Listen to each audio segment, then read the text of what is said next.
Para finalizar el sexto bloque, invitamos a los conferencistas a pasar a la mesa y damos la cordial bienvenida al doctor Miguel Uprimi para moderar el panel de discusión. El doctor Uprimi es médico pediatra, director de la Cámara de Salud de Azocajas. Les agradecemos formular preguntas para nuestro panel de discusión en los formatos que nuestros colaboradores están recibiendo o a través de nuestra cuenta en Twitter, @ConexiónSalud, utilizando el hashtag #GestionenCáncer. Muy buenas tardes. Recibí mensajes múltiples, tenemos hambre. Bueno, vamos a hacer el tema lo mejor posible. La verdad, agradezco muchísimo la invitación, doctor Arias. Me siento honrado por ella y además lo que hemos escuchado es alucinante desde muchas ópticas, en mi opinión, y entonces hay muchas cosas de las que tenemos que aprender y donde yo creo que vamos a poder tener algunas muy buenas perspectivas frente a muchos temas. Y mire, a mí me parece espectacular, Vice, que volvamos un poco a mirar el contexto completo. Todos lo tratamos de mirar siempre frente y en cáncer más que en cualquier caso frente a la situación de cómo hago para hacer el diagnóstico precoz, pero creo que tenemos que mirar esa otra parte de los factores de riesgo un poquito más distales que hay que abordar y que además son comunes para muchísimas otras enfermedades crónicas que nos aquejan. Entonces, muchas gracias por traernos de nuevo al tema de, ahí sí, la promoción de la salud, porque hasta ahora estábamos hablando sobre prevención y a partir de la detección precoz. Entonces, Vice, me parece súper importante el tema.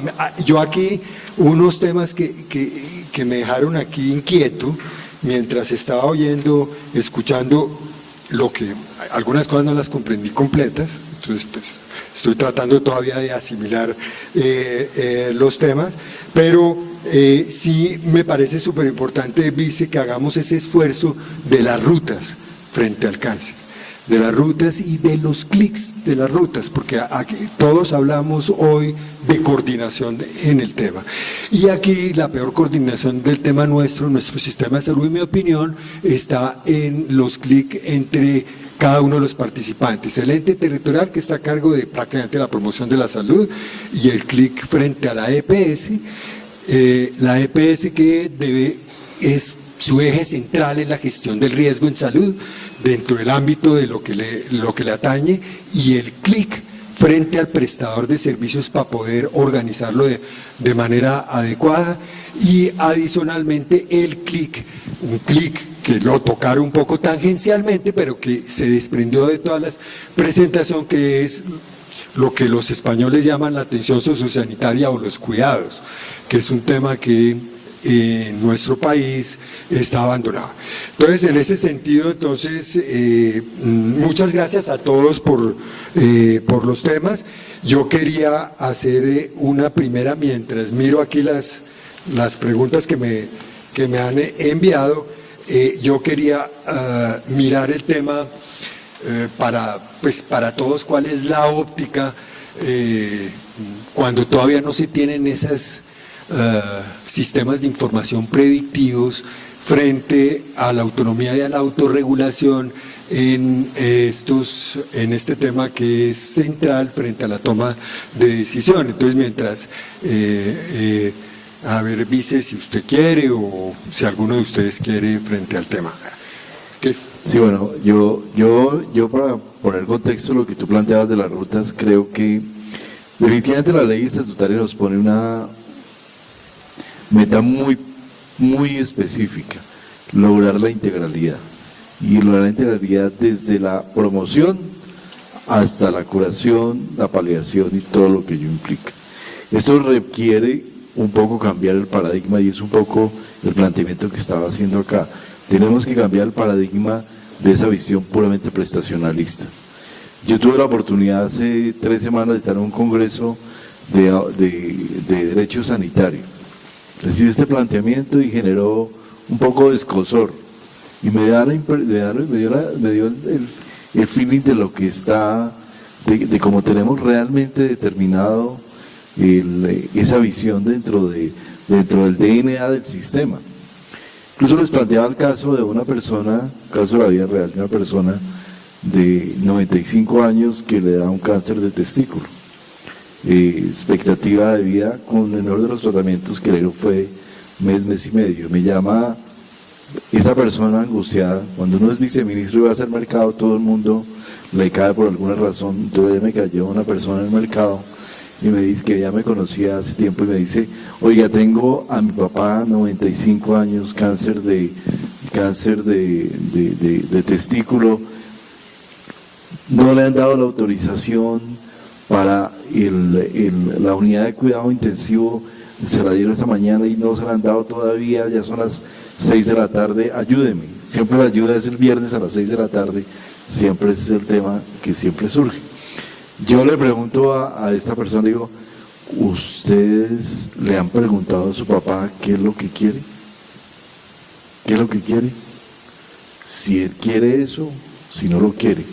Dice: ¿por qué? Porque de pronto su papá, si yo fuera su papá, yo pensaría que yo quisiera, si me dan esa expectativa de vida y el mejor de tratamiento con todos estos temas de expectativa adicional y todas las cosas que se venden hoy en día, le dice: si yo fuera ese, si fuera mi papá, yo le preguntaría. Y si fuera yo me preguntaría si yo quiero morir en una unidad de cuidado intensivo lleno de tubos, o quiero morir en mi casa con mi familia, pudiendo tener el afecto y el cariño de la gente. Yo creo que en nuestro sistema de salud hemos llegado a un nivel de exageración realmente muy fuerte con esa visión, la visión de la contingencia de un sistema de seguridad social.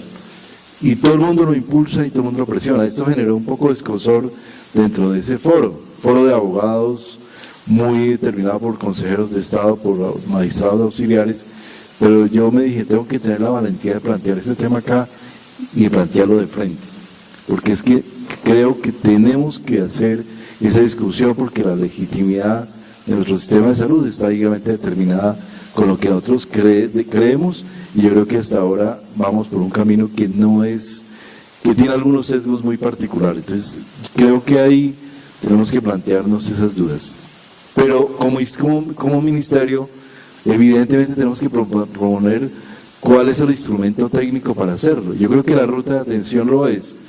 Tenemos que decir de una manera regulada cómo queremos que se hagan las cosas y cuáles son los mínimos de cómo atar la promoción, la prevención, la parte terapéutica y la parte paliativa en la atención de las personas, y a partir de ello poder construir todo lo que es necesario construir, las redes integrales de atención, no por las redes en sí mismas, sino que esas redes se justifiquen en la atención. Los sistemas de incentivos y modelos de pago que tenemos que necesariamente evolucionar. Este sistema, queridos amigos, no soporta, y en el corto plazo, el modelo de pago por servicios no lo soporta. Por todas partes que uno va, la evidencia es contundente. Se genera un modelo de regulación de precios de medicamentos, se escapa por el otro lado. Cada innovación se vuelve inmediatamente el más recobrado, el más comprado, y los temas de costo uno ve que cada año es como una espiral en la que va cada año subiéndose un escalón en tema de costos. ¿Hasta dónde? ¿Hasta dónde vamos a tener? Hay países, y ayer veía la experiencia en un seminario que estuve, la experiencia de México. Me dejó absolutamente impactado. En México, la innovación para que un producto entre y surta al COFEPRIS hasta el registro sanitario se demora 12 meses. En el INVIMA ya estamos en 8 meses, 7 meses. Quiero ser optimista y decir que 6 meses, 8 meses. Y en Colombia, el medicamento entra inmediatamente. Y ahí estamos inmediatamente todos abocados a que el medicamento entró al mercado y empieza la formulación del medicamento. Sin preguntas, sin saber si eso genera valor, si eso genera alguna cosa adicional, sin que nadie compare eso con lo que tenemos. En México, demora otro año adicional en procesos, trámites de diferentes trámites hasta que se llena unos determinados formatos y luego demora en promedio año y medio hasta que es involucrado en los vademecums del IMSS y del ISSSTE. O sea que un paciente tiene que esperar prácticamente casi 4 años en promedio hasta que esa innovación le llega pagada por el mercado, por el mercado institucional. Póngale que sean 2 años, aquí son 8 meses. Y por esa razón, seguramente México tiene un gasto de bolsillo del 43%, mientras nosotros tenemos un gasto de bolsillo del 14%. Pero el gasto de bolsillo del 14% puede estar implicando un sobrecosto tremendo en la forma en que estamos dando medicamentos que no generan realmente valor. Y así son todos. Por eso creo que pero para poder llegar allá tenemos que construir y determinar en esas rutas cuáles son los hitos y qué es lo que llamamos desempeño, qué es lo que llamamos resultados de salud, porque esas discusiones no las hemos dado. Tenemos que darlas y tenemos que construirlas para realmente, independiente del modelo, si hay EPS, no hay EPS, de lo que sea, nuestro sistema tiene ya una garantía de cobertura universal, tiene una garantía de derecho fundamental a la salud. Tenemos que construir esos instrumentos para realmente decir cómo es que queremos abordar el tema de la cobertura de la población. Muchas gracias, doctora Belén. Ahí en el mismo sentido y para todos después, porque hay una pregunta que es para todos, que es súper pertinente frente al tema, pero había unas específicas para usted, cómo controlan los incrementos de precios de mecanismos de los medicamentos oncológicos de nueva generación, resultados efectivos del modelo Bundle-Raymond. Y para todos, además, de una vez para que doctora Belén vaya mirándolo, ¿usted qué aconsejaría para controlar los costos generales de cáncer en el sistema de salud colombiano? La verdad, yo me sentí súper contento, vice, antes de que estuviéramos ahí con la presentación sobre la red integrada en cáncer. Creo que en estos días se me han venido como 3 o 4 casos y creo que ahí hay unas pistas bien interesantes frente al tema en situaciones que podían ser bien complicadas para el sistema de salud.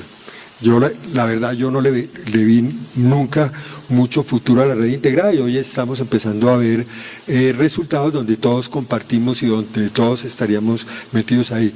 Yo ahí antes, es que si no se me olvida, perdón doctora Belén, es que habría que integrar al ente territorial frente a los riesgos digamos de medioambientales y a las de riesgos laborales, a las administradoras de riesgos laborales, que en mi opinión andan como una rueda suelta por ahí, que creo que usted bien lo tocó y es absolutamente necesario integrarlos. Doctora Belén, excúseme que haya echado el rollo más de lo que... No hay problema.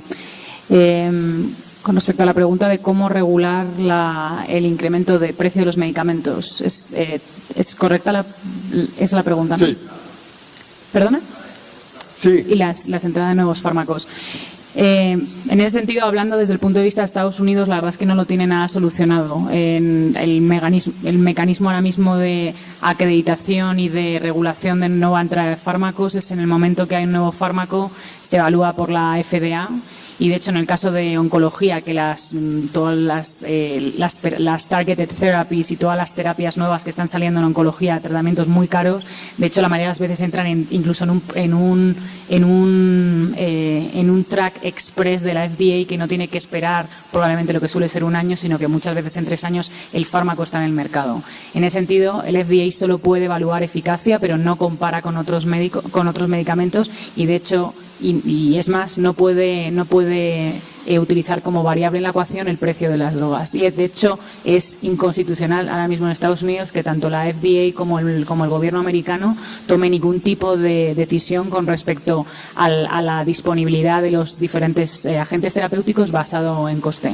Entonces, dado esa realidad, realmente es muy complicado controlar los costes tanto de las drogas como las drogas que están ahora mismo viniendo, porque en verdad al final son las empresas farmacéuticas discutiendo con cada uno de los proveedores, que muchas veces en proveedores de alto volumen como los centros oncológicos tenemos un organismo que regula y como que contrata por nosotros los precios, y probablemente tenemos accesos a precios más baratos que otros reguladores, otros proveedores más pequeños, pero en verdad creo que no es la solución. La solución, y ha sido en lo que es el ambiente más académico, ha sido ¿cuál es la palabra en español? Propuesta, y es aprendiendo las experiencias europeas, es que haya un organismo central. Lo normal es que esté centrado en el gobierno, el cual es el que regula y negocia los precios de las drogas desde nivel central, y entonces eso luego se administra a diferentes proveedores. Eso es actualmente como ocurre en España, como ocurre en UK. Y eso es en verdad, me parece, la única forma de controlar y ser capaz de controlar todos estos costos, sobre todo porque en oncología cada vez es exponencial el número de moléculas y de agentes nuevos que vienen, y el coste es muy considerable. Rafael. Sobre eso, recientemente apareció un nuevo instituto que además recibió un grant del Robert Wood Johnson Foundation en los Estados Unidos, está basado en Boston, se llama ICER, Instituto para Clinical Effectiveness Research. Y ellos básicamente lo que están haciendo, a pesar de que es inconstitucional en los Estados Unidos y Medicare no puede tomar decisiones ni puede negociar precios directamente con la industria farmacéutica, lo que ellos están haciendo están generando, como son una entidad independiente al gobierno, están generando evaluaciones de tecnología, pero lo interesante de ellos es que en el impacto presupuestal ellos están mirando las cosas de una manera diferente. Ellos, como están planteando el tema de impacto presupuestal, les dicen, mire, creemos que el crecimiento normal, de acuerdo con la inflación y con los gastos de salud, digamos en medicamentos para los Estados Unidos el próximo año, sería del 10%, y eso equivaldría a más o menos $600 billones. Si introducimos este fármaco en esta población, en esta indicación, el precio debería ser para que no supere ese valor. Y están planteando tablas de precios sugeridos basados en el impacto presupuestal estimado o proyectado, que no debe superar más del 10%.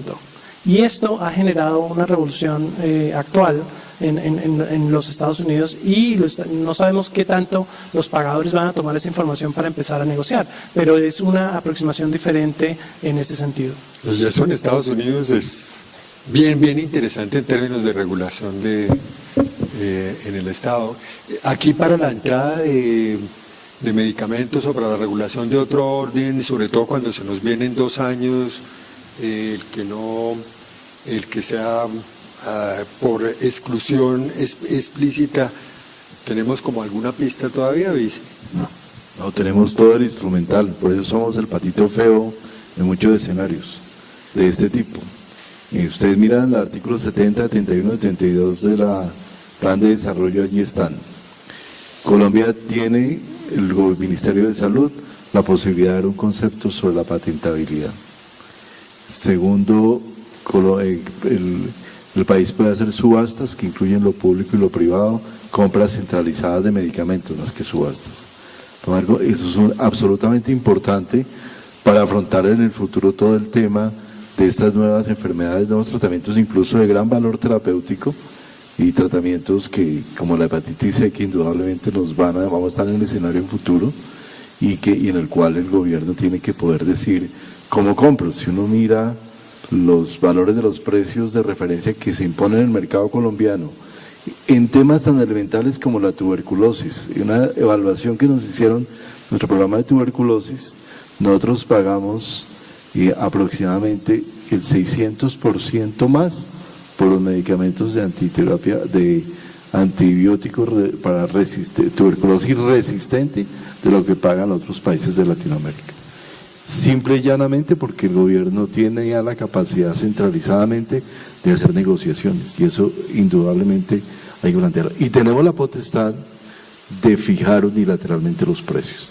Obviamente estos son temas que uno no va, que necesitan regulación, la intención del ministerio nunca será la de, por lo menos mientras estemos acá, de utilizar, digamos, la fijación unilateral, sino simplemente decir que el ministerio tiene una posibilidad siempre, que es un arma, digamos, de negociación indudablemente fuerte y indudablemente relevante. Todo esto consecuencia, yo diría, de mucho, todo lo que el país sufrió con un sistema que en el año 2010 prácticamente estaba quebrado por la carencia de controles y de racionalidad en este tema de medicamentos.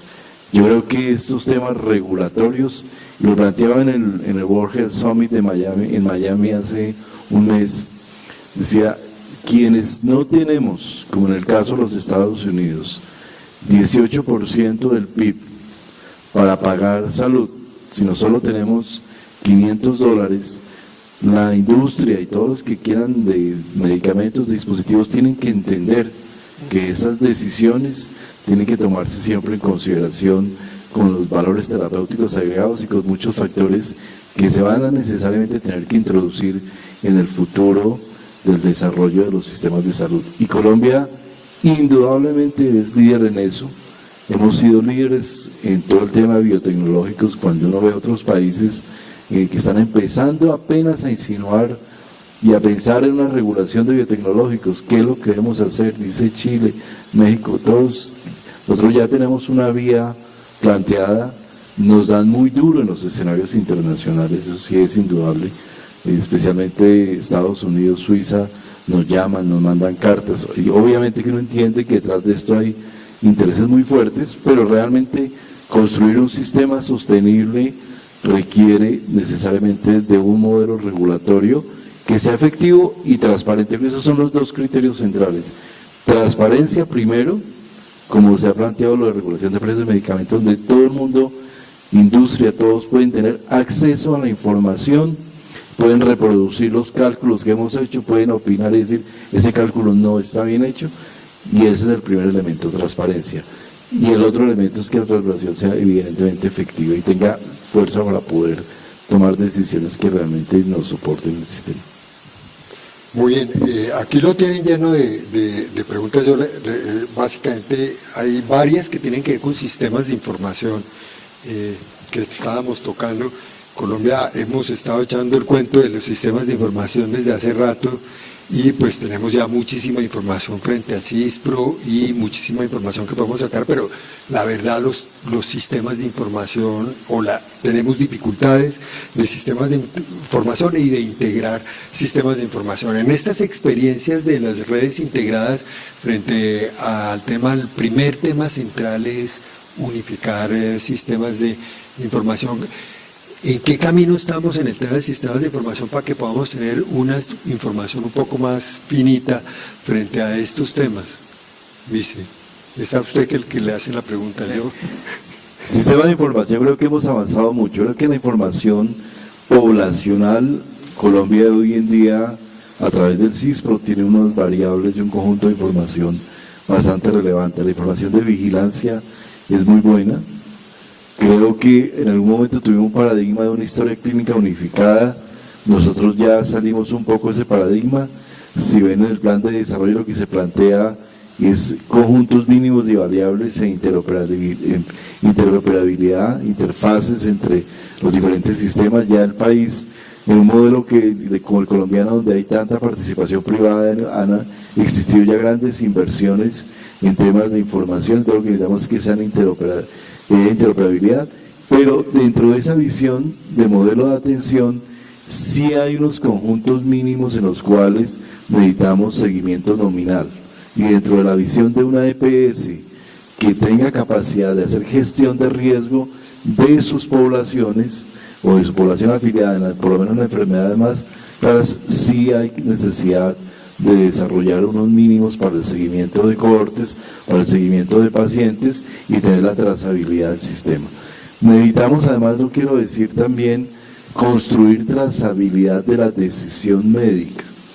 Y ahí no es que el gobierno quiera intervenir en la decisión médica, porque precisamente lo que impulsa la ley de ajuste estatutaria es la autonomía y la autorregulación. Y eso yo lo he dicho en todos los foros con los médicos que he ido casi a creo que a la mitad de los 50 congresos que hacen cada año, el gobierno respetará siempre esa decisión de autonomía y autorregulación, en el entendido que es un contrato entre la profesión y la sociedad, pero que es un contrato en que si se hace abuso, la sociedad misma se va a devolver en su momento dado. Pero lo que sí no puede el gobierno, el Estado, dejar de tener es la trazabilidad de esas decisiones. Entonces creo que ahí es donde tenemos que trabajar en perfeccionar esa posibilidad de información y de que en un momento dado sus propios colegas puedan llamar a los médicos y preguntarle por qué hay estas desviaciones en el uso de ciertas tecnologías o en el manejo de los pacientes. Yo creo que aquí la responsabilidad del Estado de seguir, de tener una trazabilidad de cómo es que se está atendiendo a los pacientes es absolutamente indelegable. Y tenemos que perfeccionar todo ese manejo de información. Yo creo que ahí está el gran reto. Y no es tanto el paradigma de la historia clínica, a nosotros no nos interesa, nos debe interesar como Estado saber qué es lo que se le está haciendo a cada paciente en cada punto, sino en las condiciones básicas del tratamiento y seguimiento del paciente, cómo es que está respondiendo todos los agentes del sistema. En ese mismo orden, doctor Rafael, varios conversaron el tema del empoderamiento, de la capacidad que tenga. Y Ramón Abel fue el primero preguntando las dudas de él, que no son las dudas en general del paciente, pero sí quisiéramos nosotros poder tener una información suficiente para una toma de decisión adecuada. A la final, la autonomía más importante es la autonomía del paciente, muy por encima de la autonomía del profesional, muy respetable, que sientan siempre en tensión, pero ese paciente pues tiene que estar bien informado para poder ejercer esa autonomía. ¿Cómo podríamos utilizar instrumentos frente a estos temas? Yo soy de los que creo que si usted quiere tener el mayor impacto en salud, en cualquier población, aumente la educación, invierta en educación. La mayoría de pacientes no tienen la pregunta que tenía Ramón Abel, es porque no saben que tienen esa oportunidad. ¿Cuántos de ustedes o cuántos de las personas que ustedes conocen determinan a qué EPS se van a vincular basados en indicadores de calidad? Levanten la mano. Yo lo intenté, exactamente. ¿Dónde está esa información? No está la información y los pacientes no saben que pueden generar esas preguntas, ¿cierto? Pero pregúnteles cuántos de ellos, digamos, saben las características de un carro, de un electrodoméstico, ¿cierto? Y estamos hablando de la salud. Entonces, en ese sentido, creo que es importante que en términos de sistemas de información haya un diálogo nacional en el cual se pongan todos los agentes de acuerdo en cuáles son los requisitos mínimos de información que se deben reportar, los estándares de calidad y brindar la oportunidad de ese debate público, que todos estén de acuerdo y que además el sistema de información sea transparente y esté públicamente disponible para hacer investigación, para que Ramón Abel pueda resolver esas preguntas, para que los investigadores podamos entrar y caracterizar la población y ayudarles a tomar la decisión, ¿cierto? E informarles a ustedes sobre ese tipo de cosas.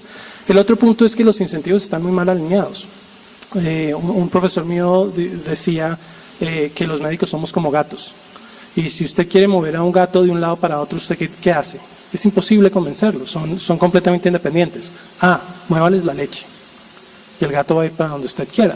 Entonces, en ese sentido, creo que es importante definir cómo hacemos para mover la leche, cuál es la leche y cómo la podemos mover para que nos organicemos. Y sobre el tema de sistemas de información, el último punto es, yo traté de hacer una investigación sobre el tema de biológicos y biosimilares. Y pues la primera pregunta que surge es, bueno, ¿cuál es la seguridad y efectividad de estos tratamientos? Pues resulta que no es posible saber, por lo menos al día de hoy en Colombia, la efectividad o la seguridad de los biosimilares, básicamente porque la nomenclatura no permite diferenciarlos. Me tocó ir a pedir la base de datos, primero INVIMA no me la dio, me tocó ir a Uppsala a pedírsela a la Organización Mundial de la Salud para que me diera la información. Y cuando vi la información, resulta que de los varios Etarnecep que hay en Colombia y de los diferentes tipos de biosimilares que hay, no es posible saber cuál es de qué laboratorio, porque todos aparecen como Etarnecep. Entonces, ¿yo cómo sé cuál es el biosimilar y cómo sé cuál es en términos de seguridad? Entonces, por eso les digo que necesitan un diálogo desde el punto de vista de los agentes y después un diálogo técnico para determinar cuáles son las variables que realmente uno necesita para hacer esa información y proveer esa información a los que van a tomar decisiones. ¿Cuáles son las preguntas relevantes que necesitamos resolver? Muchas gracias. Para terminar voy a retomar las palabras, pues él se fue, el doctor Alejandro cuando estaba haciendo el diagnóstico, yo la tomé en positivo, que es como un poco lo que uno quisiera, es frente a lo que, como usted lo estaba diciendo, y unos elementos de confianza, trabajo en equipo, un talento humano súper capacitado y competente, simplificar los procesos y ojalá hacerlos estable, el tema de la continuidad, de la calidad, la oportunidad en tiempo, en particular en el cáncer, en el manejo del tiempo, los cuidados, o sea, todo el tema de atención sociosanitaria, de los cuidados de las personas y los incentivos, que era lo que usted estaba diciendo aquí, de último, a las mejores prácticas y a las mejores formas de hacer las cosas. Entonces, muchas gracias, el doctor Abelén, doctor Rafael, vice, muchas gracias a todos por la paciencia, espero que no haya habido mucha gastritis, gracias.